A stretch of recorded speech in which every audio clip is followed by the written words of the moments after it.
Entonces, hoy la charla va a ser diferente porque nos vamos a centrar ya solo en un trocito de programa marco. Entonces, pues voy a poder entrar en un poquito más de detalle. El otro día pues tuve que pasar demasiado rápido, por ejemplo, por esto, por el programa del ERC, y hoy pues voy a intentar explicaros un poco tanto cómo son los proyectos que se financian, como pues el origen del ERC, cómo está estructurado, para que entendáis un poco todo el programa, ¿vale?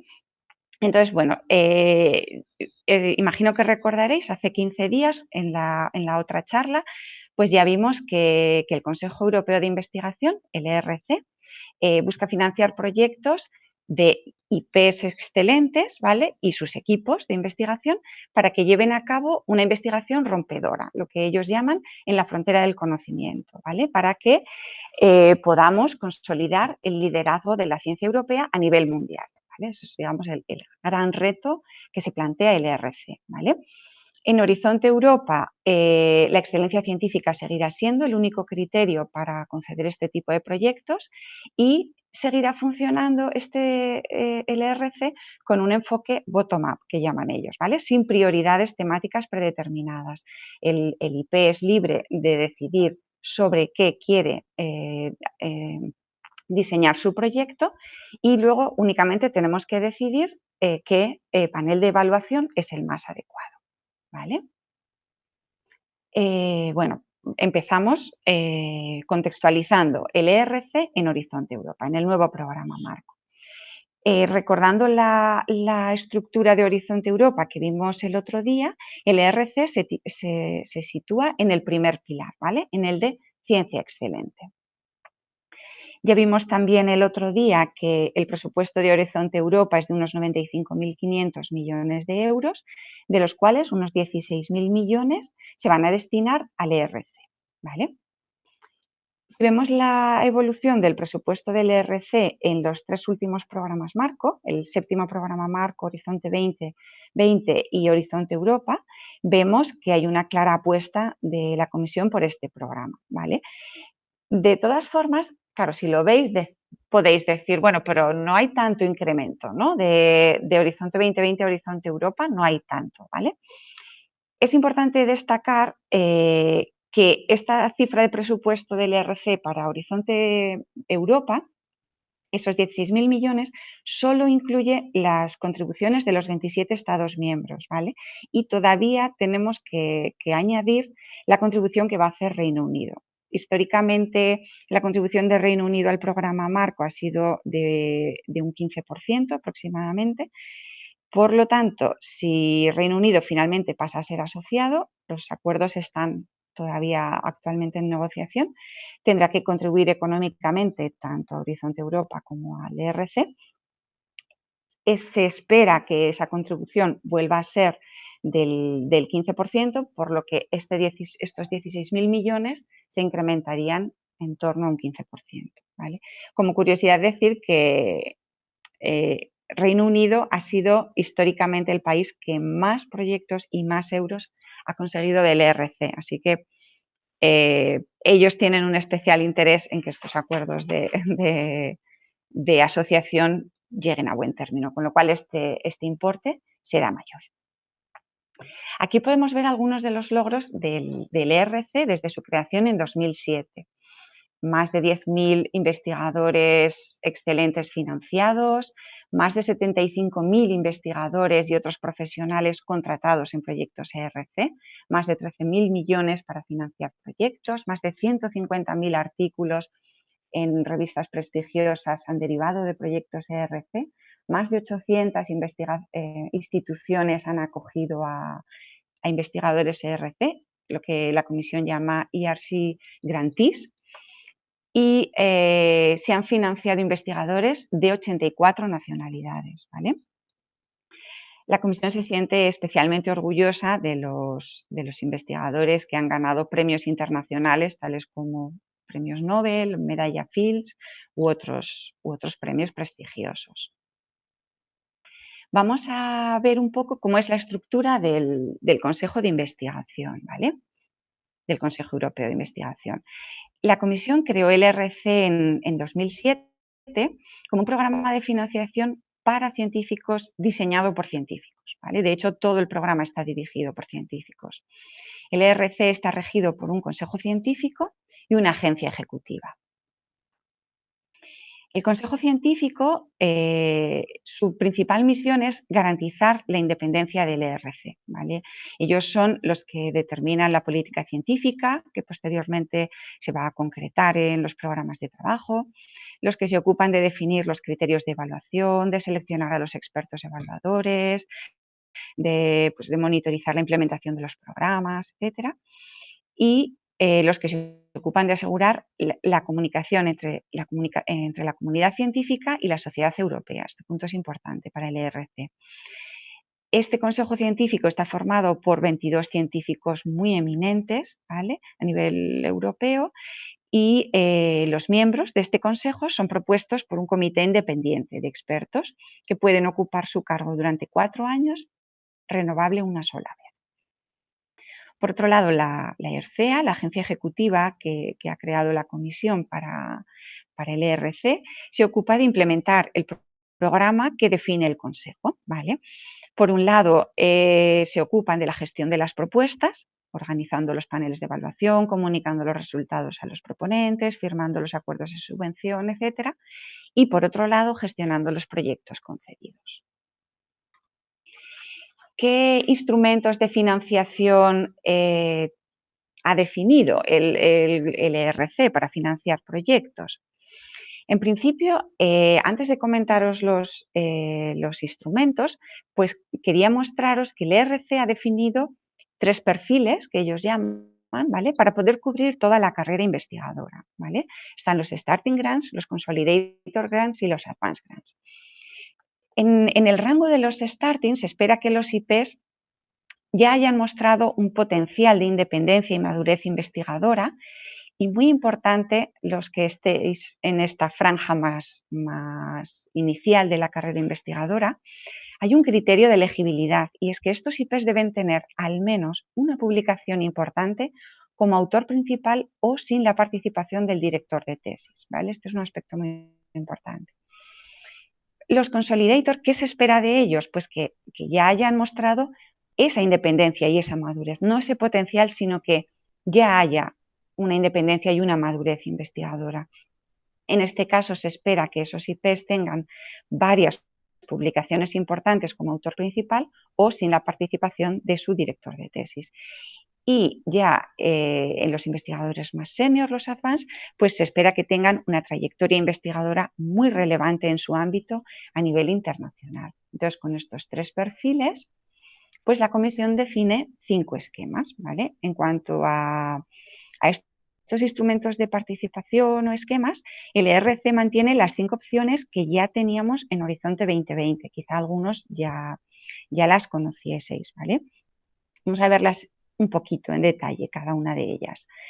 El Starting Grant, pues es un programa destinado a ayudar a los IPs a que creen su propio grupo de investigación independiente, ¿vale? Ese IP tiene que estar en posesión del título de doctor con una antigüedad de entre 2 y 7 años, ¿vale? Y tiene que desarrollar una actividad investigadora en la frontera del conocimiento en cualquier temática, como hemos dicho, ¿vale?, mostrando una carrera prometedora. La ayuda o subvención a la que puede optar puede llegar hasta 1,5 millones de euros para proyectos que tengan una duración de hasta 5 años, ¿vale? Para los Consolidator, lo que se busca es financiar a IPs excelentes que quieran consolidarse como líderes de un grupo de investigación, que estén en posesión del título de doctor con una antigüedad entre 7 y 12 años, ¿vale? Y la ayuda a la que pueden optar será de hasta 2 millones de euros para proyectos que tengan una duración de un máximo de 5 años. En el caso de los Advanced, se trata de un programa que tiene como objetivo brindar apoyo a proyectos de investigación en la frontera del conocimiento, de nuevo, en cualquier temática, pero aquí ya liderados por unos IPs senior o líderes ya muy establecidos, ¿vale?, que tengan al menos 10 años de experiencia muy destacada en cualquier país del mundo pero que quieran desarrollar su trabajo en uno de los Estados miembros de la Unión o países asociados. En este caso se financian proyectos de hasta 2,5 millones de euros para proyectos de hasta 5 años de duración. En los tres casos, Starting, Consolidator y Advance, el proceso de evaluación será en dos fases, luego lo voy a explicar en más detalle, ¿vale? Teniendo que pasar obligatoriamente por una entrevista con el panel de evaluación, donde se les da la oportunidad de defender su idea y su propuesta. La novedad en Horizonte Europa es que los Advance Grant también tienen que pasar por la fase de entrevista. Hasta ahora solo Starting y Consolidator tenían que hacerlo, ¿vale? Si pasamos a Synergy Grants, es el único esquema del ERC que exige un proyecto colaborativo y la idea es abordar retos de investigación muy ambiciosos que solo se puedan llevar a cabo en coordinación mediante la colaboración entre 2 y 4 IPs excelentes, ¿vale? El proyecto puede tener una duración de hasta 6 años y la financiación que se solicita puede llegar hasta 10 millones de euros, ¿vale? Por último, las Proof of Concept es un esquema que solo pueden solicitar los IPs que ya tienen un proyecto ERC en uno de los otros esquemas, ¿vale? Y está pensado pues, para que esos IPs puedan explorar el potencial de sus ideas en el mercado. Para lo que pueden optar por proyectos de 150.000 euros para proyectos que se deben desarrollar en un máximo de 18 meses, ¿vale? Os he puesto aquí un par de notas que se puede solicitar financiación adicional y que existen extensiones a las ventanas de elegibilidad de Starting y de Consolidator que hemos visto ahí de la antigüedad de su título de doctorado. Vamos a verlas un poquito más en detalle. A ver, el ERC permite solicitar siempre de forma muy justificada y razonada en la propuesta que les enviamos una financiación adicional de hasta 1 millón de euros, ¿vale? Que es evaluada caso a caso y que el panel decidirá si se concede o no. ¿Qué podemos incluir en esa financiación adicional? Podemos incluir costes de arranque o de startup, que llama la comisión, en el caso de IPs que se mudan de cualquier parte del mundo a Europa para llevar a cabo esa ayuda que han obtenido, para la compra de gran equipamiento, para acceso a grandes infraestructuras o para otros costes importantes derivados pues, de trabajo de campo, trabajo experimental, pero nunca nos van a admitir como financiación adicional costes de personal, ¿vale? Otro aspecto importante a tener en cuenta son las excepciones que contempla el ERC para los periodos de elegibilidad de Starting y Consolidator, que se darán en 4 casos, ¿vale? Estaría, por un lado, la maternidad, que la comisión va a conceder una extensión de 18 meses por cada descendiente nacido antes o después de haber conseguido el grado de doctor, ¿vale? A ver, una puntualización. Se concede 18 meses independientemente del permiso que se haya tenido. Por ejemplo, en España no tenemos un permiso de maternidad tan grande, tan largo, pero la comisión concede igualmente 18 meses de extensión. La única excepción es que si la solicitante puede acreditar que ha tenido un periodo de baja mayor de 18 meses por cada hijo, el ERC le aceptaría una extensión por el tiempo que haya documentado, ¿vale? En el caso del permiso de paternidad, aquí se extiende el periodo de elegibilidad solo por el tiempo que se documente que ha estado de permiso de paternidad por cada descendiente que ha nacido, antes o después de haber obtenido el grado de doctor. También se contempla la enfermedad de larga duración o servicios nacionales obligatorios. Ahí lo mismo, se extenderá por el tiempo que se haya documentado. Y también existe la formación clínica como excepción, ¿vale? Y ahí se extiende por el tiempo que se documente en formación clínica después de haber obtenido el título de doctor y por un máximo de 4 años. Asimismo, el ERC establece en el programa de trabajo, esto es un recorte que os he puesto aquí del programa de trabajo, la dedicación mínima que deben comprometer los IPs a los proyectos, ¿vale? Es importante que sepáis que esta dedicación que vosotros defináis al proyecto ERC que solicitáis debe indicarse en la propuesta, hay un hueco específico que tenemos que rellenar, ¿vale? Y esa dedicación es vinculante porque pasa a formar parte del acuerdo de subvención.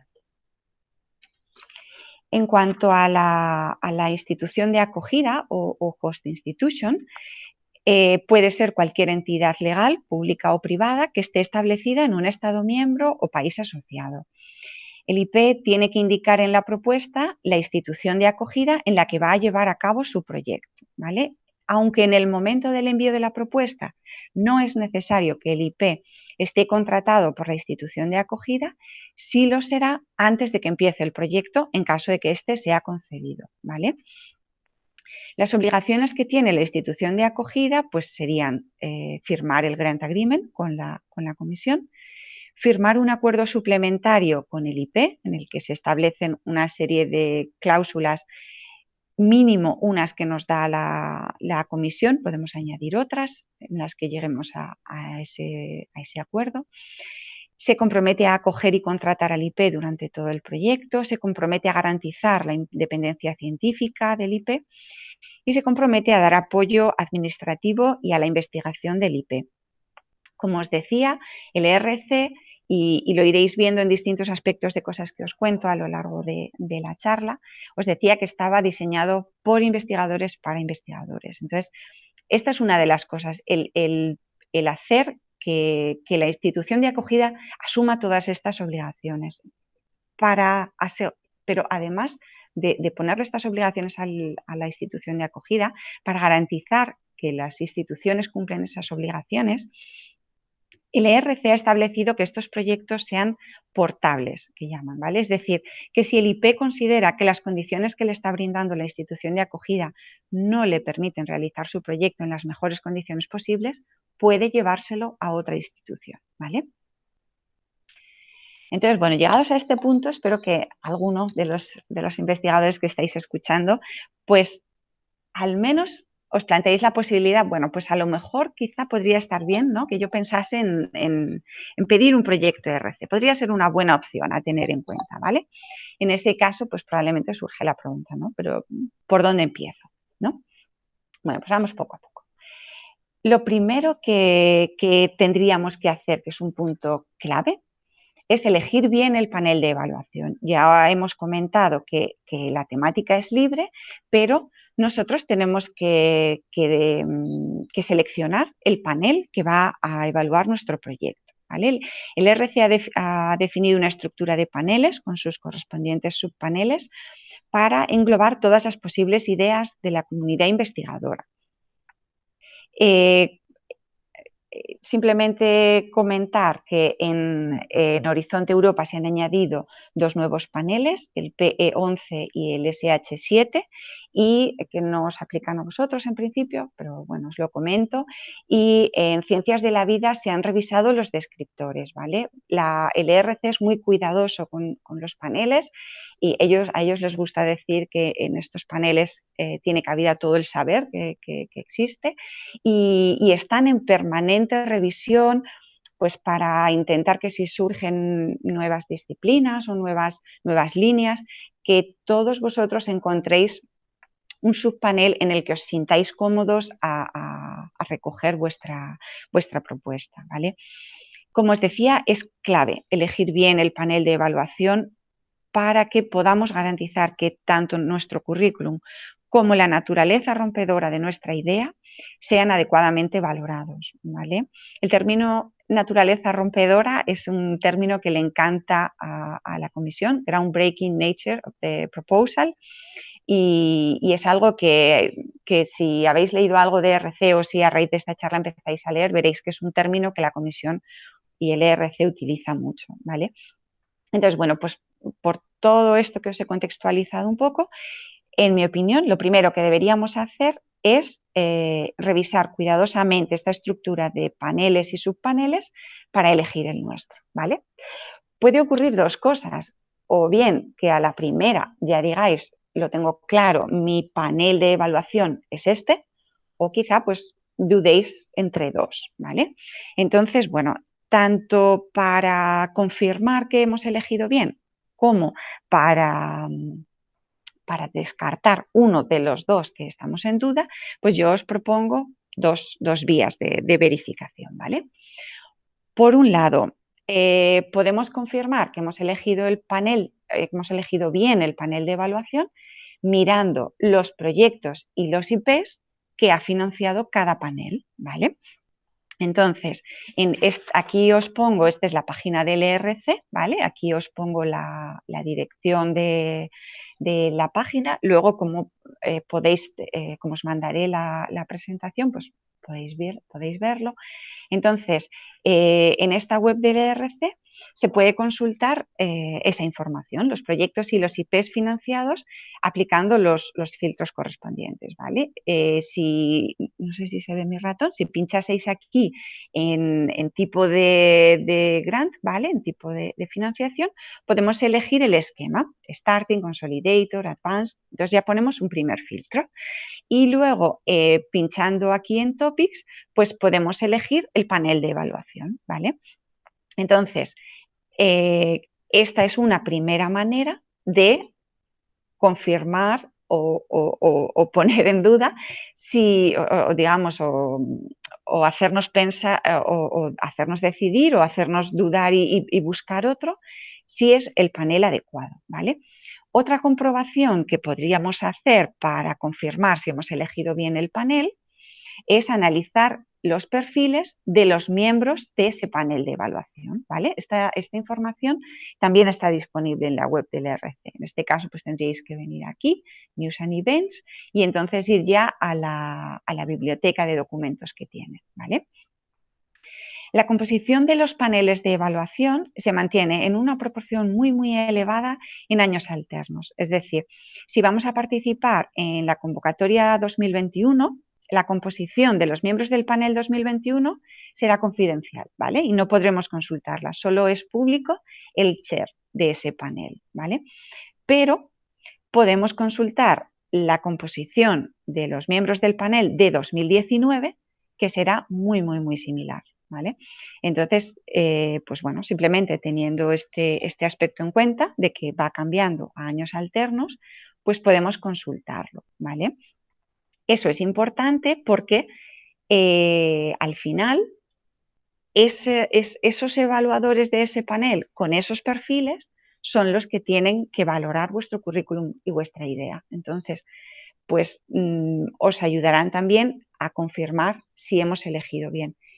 Y además, cuando ya pasemos a la fase de escritura, es muy importante tener en cuenta, y eso lo sabéis vosotros de cuando escribís un artículo o lo que sea, saber quiénes son nuestros lectores. Entonces, al escribir la propuesta no se nos debe olvidar quiénes son los miembros de ese panel, qué perfiles tienen y por tanto, escribir una propuesta de manera que sea buena para ellos, les guste, les convenza y les atraiga, ¿vale? Una vez que tenemos claro ese panel de evaluación, el siguiente paso que tendríamos que hacer es leer muy detalladamente la documentación que elabora el ERC, ¿vale? Concretamente estos dos documentos, el programa de trabajo del ERC y la información para los solicitantes, ¿vale? En ambos documentos pues, podéis encontrar información que os ayuda a entender el tipo de proyectos que quiere financiar el ERC y también os ayuda a elaborar vuestra propuesta, ¿vale? Bueno, vamos a ver brevemente, para nada responde la documentación que hay que preparar con esta pila de documentos, ¿vale? Para nada. Es más bien poco lo que hay que preparar, pero precisamente por eso pues es de mayor calidad la documentación que tenemos que preparar. Tenemos que preparar, por una parte, tenemos que rellenar online. Existe lo que llama la comisión, la parte A y la parte B, ¿vale? La parte A son los formularios administrativos que tenemos que rellenar online en el portal del participante. Hay que rellenar, por una parte, información general.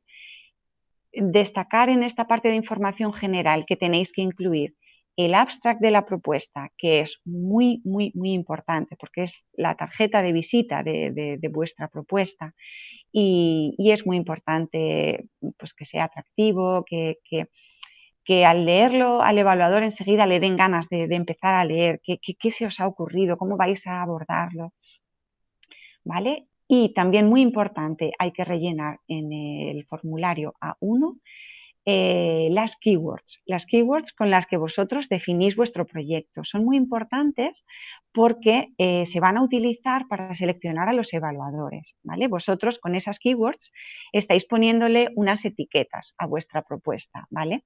Pero los evaluadores también llevan unas etiquetas, entonces se va a hacer ese cruce y se va a asignar vuestra propuesta a los evaluadores más adecuados, ¿vale? Entonces es muy importante seleccionar bien las keywords, incluso os diría que es importante el orden en el que pongáis esas keywords en los formularios. Luego ya muy rápidamente, pues en el formulario A2 hay que rellenar información de la institución de acogida. En el formulario A3 hay que rellenar tanto la tabla de presupuesto como la descripción. Hablaremos un poquito más adelante del tema de presupuesto. En el formulario A4 hay que rellenar una tabla de aspectos éticos y otra de aspectos de seguridad. Os lo he puesto en rojo porque los aspectos de seguridad son nuevos en Horizonte Europa. Simplemente, pues bueno, todas las propuestas, independientemente de la tipología, tienen que rellenar esa tablita. Y luego en el formulario A5, esto solo está en el ERC, el ERC os permite excluir hasta 3 evaluadores. ¿Vale? Puede haber tres investigadores que, por el motivo que sea, pues vosotros opináis que en caso de que les den a evaluar vuestra propuesta, pues podrían tener un conflicto de intereses o lo que fuera. No tenéis que dar el motivo de la exclusión, ¿vale? Simplemente lo ponéis ahí y el ERC os garantiza que esos 3 evaluadores que ponéis ahí no van a tener acceso a la evaluación de vuestra propuesta.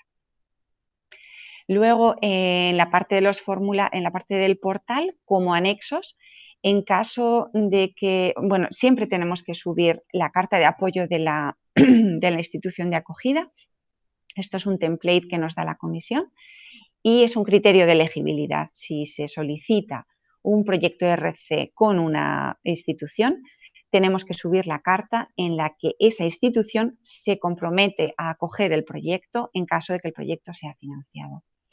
Si hemos marcado algún aspecto ético en la tabla del formulario A4, tendremos que subir los anexos correspondientes describiendo cómo vamos a cubrir esos aspectos éticos que tiene nuestra propuesta. Y si hemos solicitado una extensión de la ventana de elegibilidad por alguna de las causas que hemos comentado antes, habría que subir esa documentación también al portal. Y luego estaría la parte B de la propuesta, que son los documentos más científicos. En la parte B1 está formada, es un solo documento y está formado por la portada y el resumen, una extended sinopsis de 5 páginas de la propuesta, el currículum vitae que nos dan 2 páginas como máximo y los logros científicos que nos dan otras 2 páginas. Ahora explicamos esto un poquito más en detalle. Y luego estaría la parte B2, que es un documento PDF de 14 páginas. También os lo pongo en rojo porque ha cambiado, era 15 páginas y ahora ha pasado a 14, donde nos piden que hablemos del estado del arte y los objetivos y la metodología de nuestra propuesta, ¿vale? Vamos a ver un poquito más en detalle la parte científica, ¿vale? En la parte B1, pues lo que os comentaba, por una parte tenemos esa portada y ese resumen, que de nuevo, importantísimo el resumen, va a predisponer mucho al evaluador en un sentido u otro y creo que merece la pena el trabajar el resumen y hacer una buena tarjeta de visita de nuestro proyecto. La extended sinopsis, aquí tenemos que describir nuestro proyecto en 5 páginas pues lo que os comentaba, no tenemos que preparar mucha documentación, como os había puesto en la foto de la introducción a este apartado, pero precisamente os va a exigir un esfuerzo extra de síntesis. El contar en 5 páginas el proyecto rompedor en la frontera del conocimiento que queréis desarrollar en 5 años, pues también es un reto, ¿vale? Luego, como os contaré el proceso de evaluación, profundizaré un poco más sobre cómo sería bueno el escribir esta parte de Extended Synopsis, ¿vale? Luego nos dan 2 páginas para redactar el currículum vitae y otras 2 páginas para digamos, esos logros científicos, ¿vale? Es poco espacio el que os dan, ¿vale? Entonces, pues lo que yo suelo recomendar es que utilicéis las 2 páginas, que utilicéis las 4 páginas, ¿vale? Entonces, puede haber veces que nos interesa describir algo en más detalle en el currículum y en menos en el track record, y autorreferenciar a un documento y otro para que tengáis más espacio y poder contar bien todos vuestros logros, que es muy importante que los contéis todos, ¿vale? El currículum va a ser en formato currículum, como estáis más habituados, ¿vale?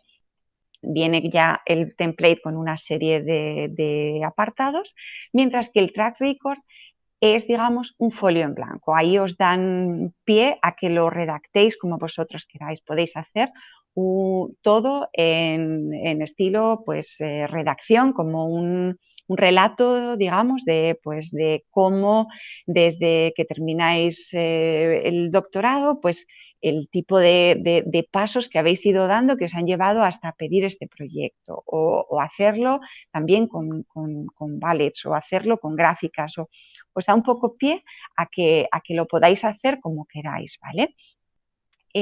Solo destacar en este aspecto del track record que en el programa de trabajo, que os he dicho que siempre es muy importante leer, aquí os he puesto unos recuadros de ese programa de trabajo. Aquí podéis ver que para los starting, en ese track record se espera que destaquéis hasta 5 publicaciones relevantes, ¿vale?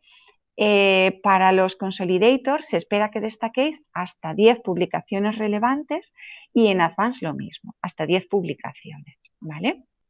Ahí vosotros sois libres de decidir de las publicaciones que tenéis, pues cuáles son las que queréis destacar en la propuesta, ¿vale?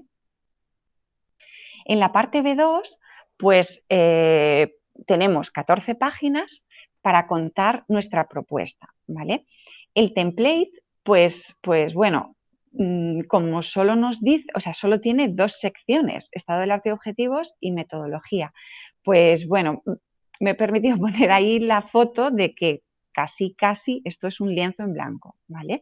Entonces, por una parte, pues podríais decir, pues me siento perdido, ¿no? Porque si no tengo indicaciones de cómo, si habéis preparado algún otro proyecto europeo, sabéis que la comisión, pues, nos da un template con todos los apartados que tenemos que rellenar.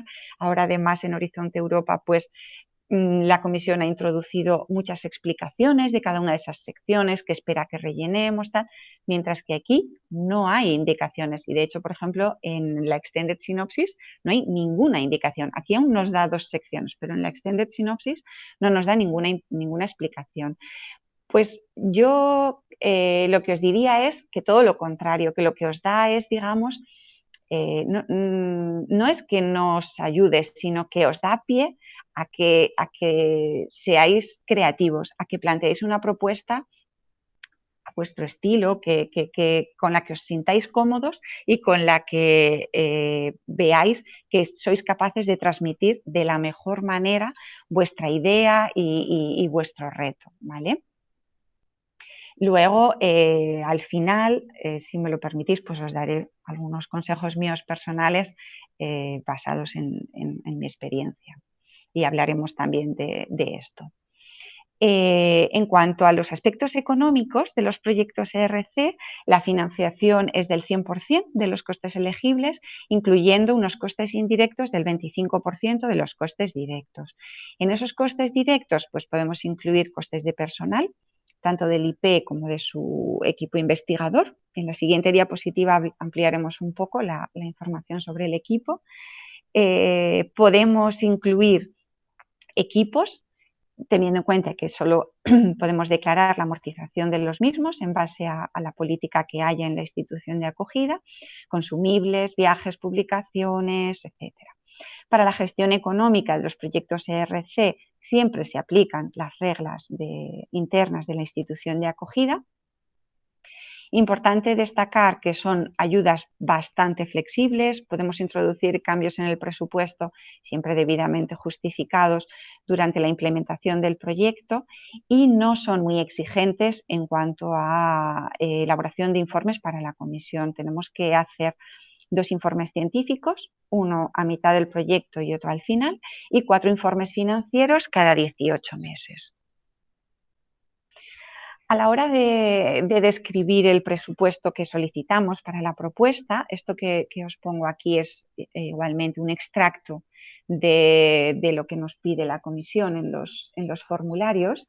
Nos pide que describamos el tamaño y la naturaleza del equipo investigador que va a ayudar al IP a implementar su proyecto, ¿vale?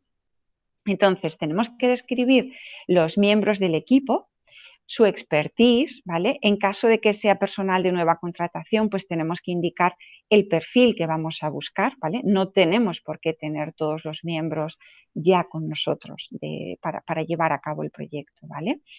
Y también tenemos que indicar el tiempo que todos los miembros del equipo van a dedicar al proyecto, ¿vale?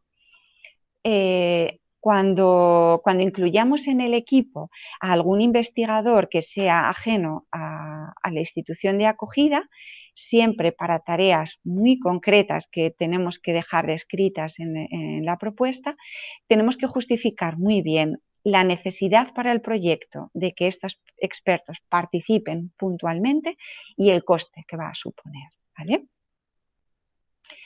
Bueno, vamos a ver un poco, vamos a conocer un poco mejor cuál es el proceso de evaluación, porque eso os permitirá entender mejor cómo hay que escribir estas propuestas, ¿vale? A ver, parece complejo, pero bueno, vamos a ir despacito y vais a ver que no es tan complejo. Las propuestas se van a evaluar en 2 fases, ¿vale? Pero hay que enviar, puede ser que una propuesta no pase a la fase 2, pero hay que enviar toda la documentación, ¿vale? Entonces, lo primero que se hace es un chequeo de elegibilidad, que lo hacen los servicios de la ERCEA, de la agencia ejecutiva, ¿vale? Que se cumplen todos los criterios, pues que no pida un starting grant una persona que no corresponde a esa ventana de elegibilidad o que ha presentado todos los documentos, etcétera. Entonces, una vez que esa propuesta cumple con todos los criterios, empieza la primera fase de la evaluación, ¿vale? En esta primera fase se va a evaluar la parte B1, ¿vale? La que hemos hablado, que tenía la portada, la extended synopsis, el currículum y el track record, ¿vale? Eso es lo que van a evaluar aquí, en esta primera fase. Hay una evaluación remota que la hacen entre 3 y 4 miembros de ese panel de evaluación que vosotros habéis elegido. ¿Qué ocurre? Que esos miembros del panel puede que no sean muy cercanos a vuestro ámbito de investigación, ¿vale? Por lo tanto, la parte B1 debería estar escrita en un lenguaje más generalista, ¿vale? Para asegurarnos que entienden bien la propuesta y la idea que estamos planteando. Por otro lado, es importante destacar cualquier cosa novedosa, cualquier ámbito que suponga un gran avance respecto a la frontera del conocimiento, al estado del arte actual, porque al existir la posibilidad de que no sean tan cercanos a nuestro ámbito, no queremos que eso se les pase por alto, ¿vale? Entonces, esos 3 o 4 miembros del panel hacen esa evaluación remota, ¿vale? Y entonces ya el chair de ese panel las va a colocar las propuestas en un orden de ranking, ¿vale? En función de la evaluación que les hayan dado. Entonces, hay una reunión de panel y entonces se hace una discusión porque, claro, las propuestas tienen distintas puntuaciones de los distintos paneles, entonces no se hace una media de las puntuaciones que ha obtenido, sino que siempre la comisión les pide a los evaluadores que se llegue a un consenso, ¿vale? Entonces hay unas discusiones, se vota, se convencen los unos a los otros y entonces ya se hace ese ranking final, ¿vale? Y entonces lo que se hace es que las propuestas tienen una calificación de A, B o C. Las propuestas A pasan a la segunda fase de evaluación y las propuestas B y C ya se caen. Esos candidatos han tenido que enviar la parte B2, aunque no se va a leer, ¿vale? Pero es así, el proceso es un poco, bueno, se os pide un trabajo que quizá no se va a evaluar, pero bueno, es el proceso como está establecido. Es importante destacar que si obtenemos una calificación B o C, vamos a tener restricciones para volver a presentar la propuesta al año siguiente, ¿vale?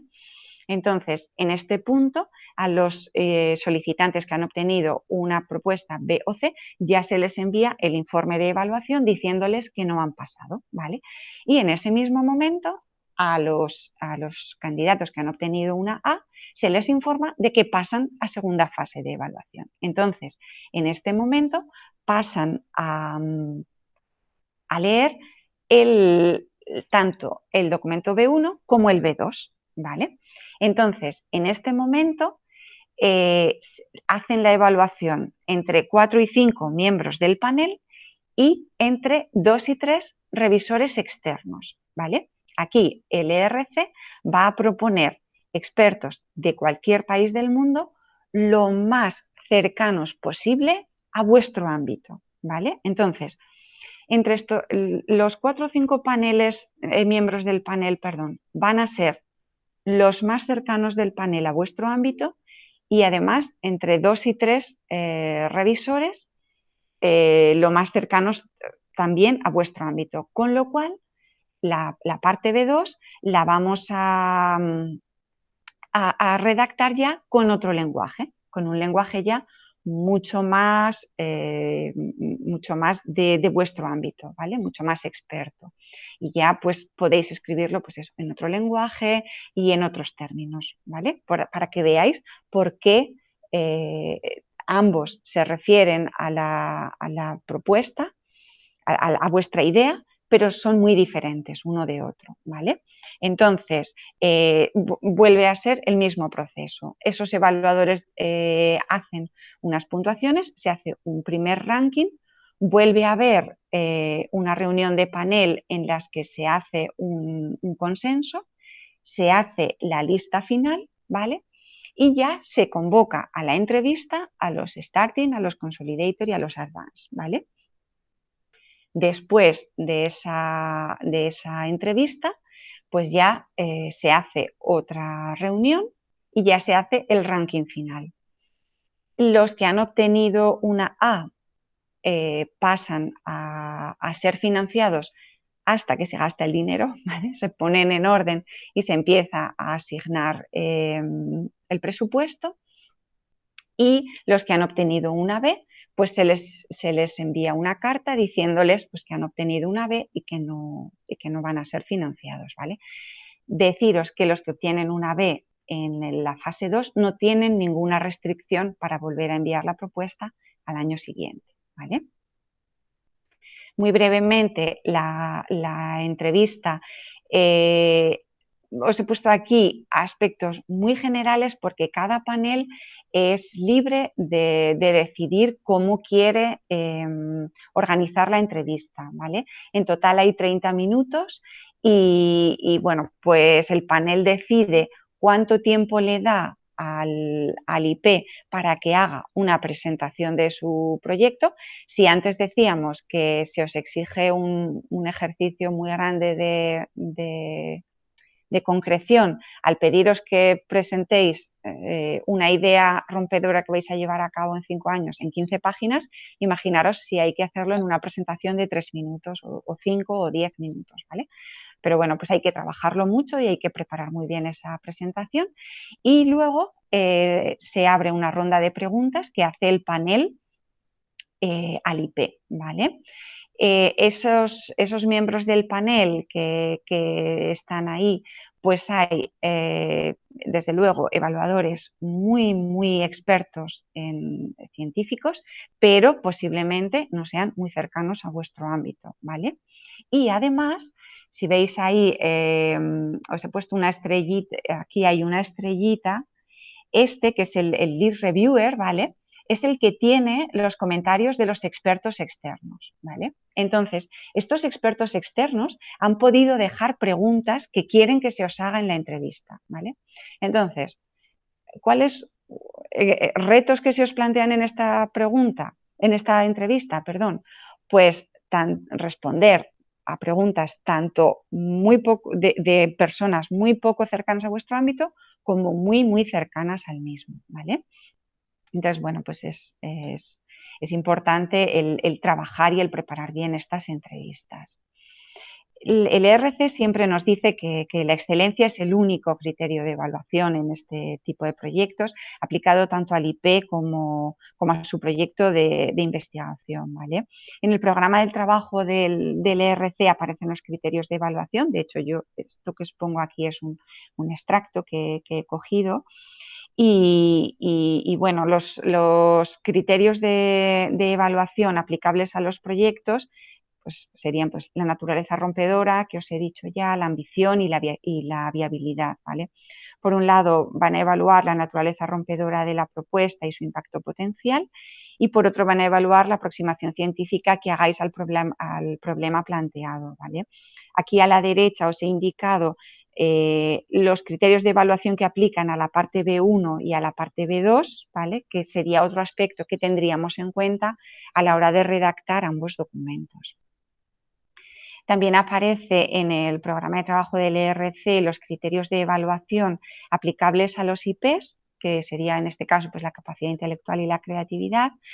Y bueno, pues a través de esos documentos que habéis presentado, el CV y el track record, pues ellos quieren evaluar el potencial impacto que va a tener el proyecto, la independencia del IP, esto es especialmente importante para los Starting Grant, y la viabilidad del proyecto, ¿vale? En el caso de los Advanced también se les evalúa el liderazgo en formación de jóvenes investigadores, ¿vale? Aquí os he puesto el calendario de convocatorias, ¿vale? Tanto de 2021 como de 2022, para que, bueno, pues para que lo podáis tener en cuenta.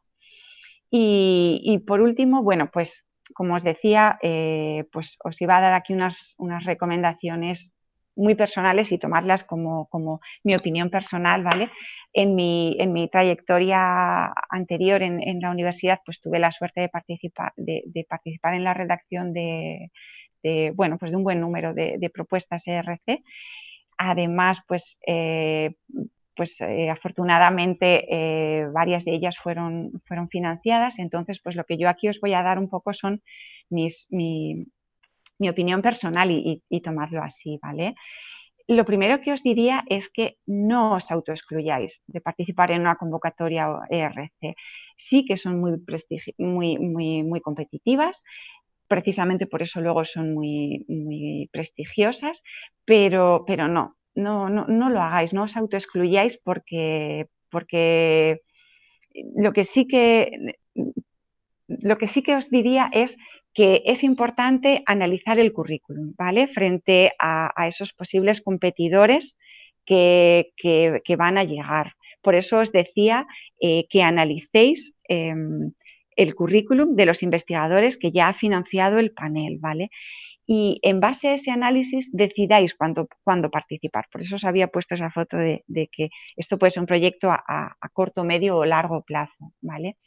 Haciendo ese análisis de cómo está vuestro currículum frente a los posibles competidores, podremos identificar los puntos fuertes del currículum para resaltarlos en la propuesta que presentemos, ¿vale?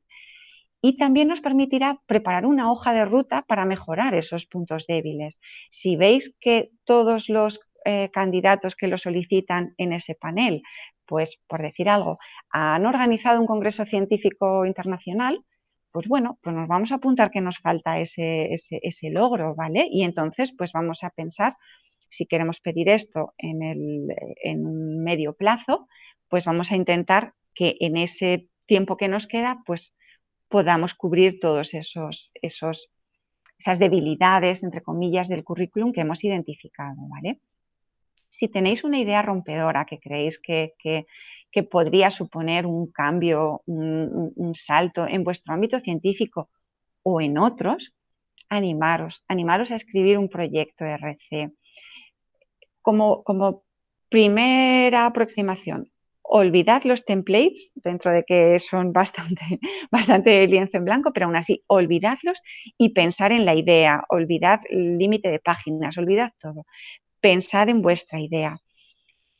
Sed ambiciosos a la hora de pensar en esa idea, ¿vale? Asumir riesgos, pero explicad el impacto potencial de esa idea. De hecho, en proyectos colaborativos de programa marco, la comisión nos pide siempre un plan de contingencia, ¿vale? Aquí no. Aquí el ERC da por hecho que va a haber mucho riesgo. Lo que nos pide es el balance riesgo-beneficio, lo que ellos llaman high risk, high gain. Entonces dice, explícame qué riesgos vamos a asumir, pero ponme al lado el potencial que tenemos de logros y de beneficios si esto sale adelante, ¿vale? Dad evidencias de que podéis conseguir esto, pues cualquier cosa, una publicación, un pequeño proyecto que hayáis hecho que os avala de que esta idea que se os ha ocurrido rompedora, ambiciosa, tal, es factible, ¿vale? Sobre todo, evitad el continuismo respecto a la investigación que tenéis ahora, ¿vale? El ERC quiere que les planteéis un salto cualitativo respecto a lo que estáis haciendo ahora. Y luego, muy, muy importante, si no lo conseguís a la primera, no pasa nada. Volvamos a intentarlo. En las propuestas que yo os digo que con gran alegría fueron financiadas finalmente con el ERC, en muchas era la segunda y la tercera vez que lo intentábamos y al final se consiguió. Y hablando con esos investigadores, también os puedo decir, recuerdo uno que lo consiguió a la tercera y cuando nos llegó la comunicación me dijo, me alegro que me hayan concedido este porque este me gusta más que los otros que he pedido, pues porque era un proyecto pues más trabajado, también se aprende mucho de los informes de evaluación y bueno, pues nos dan unas pautas de cómo mejorar nuestro proyecto. Entonces, merece la pena. Son unos proyectos que yo personalmente creo que son los más satisfactorios para que puede escribir un investigador, porque es un poco, si me lo permitís, como la carta de los reyes, ¿no? El decir, ¿a qué me quiero dedicar yo en los próximos 5 años, casi sin límite de dinero, montando porque son unos límites bastante altos, montando el equipo de trabajo que yo quiero, comprándome los equipos que necesite, contactando con los expertos que necesite, viajando donde necesite, para llevar a cabo mi idea y mi proyecto, ¿vale? Entonces, yo creo que merece la pena, ¿vale? Y bueno, pues para terminar, pues eso, que estoy a vuestra disposición para lo que podáis necesitar y para terminar de convenceros de pedir un proyecto.